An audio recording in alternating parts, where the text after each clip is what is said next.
কলব এর ব্যবহার। কলব অর্থ হচ্ছে বদল করা।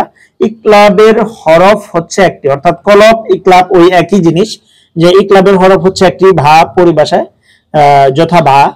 নুন সাকিন কিংবা তানবিনের পর ইকলাবের হরফ বা আসলে উক্ত নুন সাকিন ও তানবিনকে মিম দ্বারা পরিবর্তন করে ইকফা ও গুন্নার সাথে পড়াকে ইকলাব বলা হয়। যেমন দেখেন, সানুম বোলাতিন, আম বাতাত, এরকম এই কালারটা যেখানে হবে, এই কালারগুলো আমরা যেভাবে পড়লাম, এই কালারগুলো যেখানেই হবে আপনার উচ্চারণটা এইভাবে করার চেষ্টা করবেন।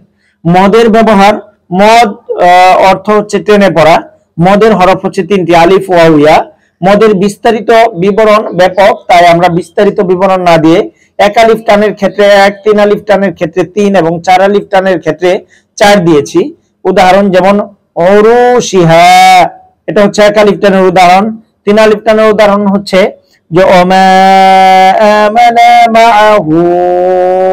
দেখেন উপরে চিকন চিহ্ন কিংবা আপনার এইখানে উপরে চিকন চিহ্ন থাকলেই, অর্থাৎ যেখানে তিন থাকবে লেখা, আরবি উচ্চারণে হোক কিংবা বাংলা উচ্চারণে হোক, তিন লেখা থাকলেই কিন্তু ওইখানে তিন আলিফ টান করে পড়তে হবে। তারপরে হচ্ছে ইল্লা বতিগা, এখানে যেইখানে চার লেখা থাকবে ওইখানেই কিন্তু আপনি চার আলিফ টান করে পড়তে হবে। সম্মানিত পাঠক, আশা করছি আমাদের এই ভিডিওগুলো যদি আপনারা একটু ফলো করেন, যে কোনো ধরনের পাঠক আমাদের কোরআনটা দেখে শুদ্ধভাবে কোরআন তিলাওয়াত করতে পারবেন। এরপর আমাদের কোরআনে সহজ সাবলীল ভাষার অনুবাদ এবং প্রতিটা সূরার নিচে শানে নজুল, এরপরে হচ্ছে আপনার যদি সূরার কোনো বিশেষ ফজিলত থাকে, এই বিশেষ ফজিলত গুলো কিন্তু চমৎকার ভাবে দেওয়া আছে।